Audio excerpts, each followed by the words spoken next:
Сәлем достарым, бүгін біз киіз үйдің құрылысымен танысатын боламыз. Киіз үйдің құрылымы. Бұл уық.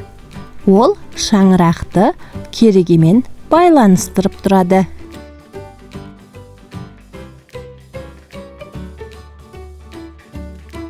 Ал бұл кереге киіз үйдің қабырғасын құрайды.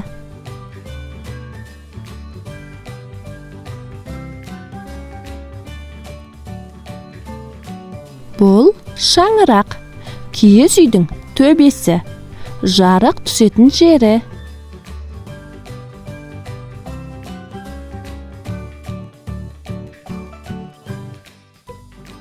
Ал бұл сықырлауық деп аталады. Бұл киіз үйдің есігі.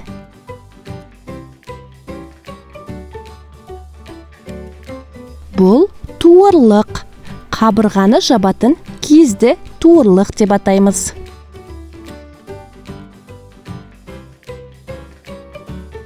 Ал бұл үздік. Киіз үйдің төбесін жабатын киіз. Бұл бақан. Шаңырақты көтеретін ұзын сырықты бақан деп атаймыз. Ал бұл түндік. Шаңырақты жауып тұратын киізді түндік деп атаймыз.